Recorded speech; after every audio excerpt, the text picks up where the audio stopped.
दोस्तों, जब आप कोई भी दूसरी भाषा सीखते हैं तो उसमें मदर टंग इन्फ्लुएंस यानी कि एमटीआई का आ जाना इनेविटेबल हुआ करता है।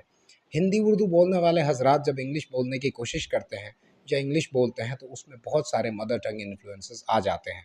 कभी कभी ये एम्बैरेसमेंट की वजह बन जाते हैं और कभी कभी सेंस क्लियर नहीं हो पाता है। लिहाजा आज की इस छोटी सी वीडियो में जानते हैं 6 ऐसी चीज़ें जो हमारे हिंदी उर्दू बोलने वाले हजरात की इंग्लिश में आ जाया करती हैं।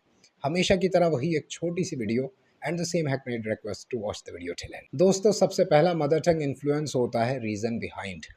अक्सर हिंदी में कहा जाता है कि इसके पीछे क्या कारण है। उर्दू में भी लोग कहते हैं इसके पीछे क्या वजह है। इसी चीज़ को जब लोग इंग्लिश में कहते हैं तो वो कहते हैं what is the reason behind it. वो ऐसे भी कह सकते हैं the reason behind the delay is that. यहाँ कहना चाहिए the reason for the delay is that.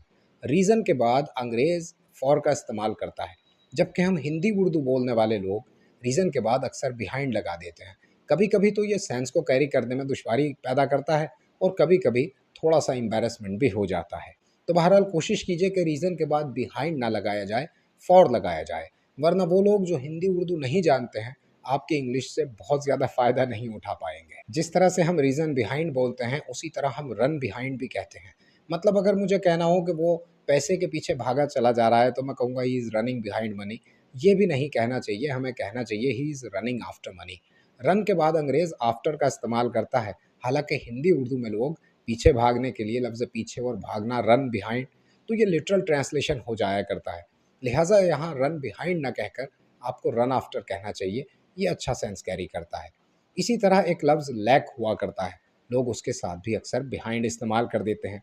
कह सकते हैं कि we are lacking behind in technology.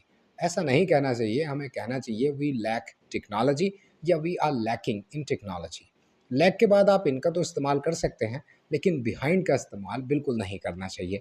तो मैं कह सकता हूँ we are lacking in technology, ये ठीक है, लेकिन we are lacking behind in technology ये थोड़ा अजीब साउंड करता है। एक और अजीब सी चीज़ हुआ करती है, इसे मैं मदर टंग इन्फ्लुएंस का नाम तो नहीं दूंगा। बहुत सारे हजरात कहते हैं बिकॉज ऑफ दिस रीज़न या ड्यू टू दिस रीज़न। ये एक रिडेंडेंसी है, मतलब एक ही सेंस को दो बार कैरी करना है। बिकॉज ऑफ और ड्यू टू का एक ही तो मतलब होता है और वही मतलब रीज़न का भी हुआ करता है।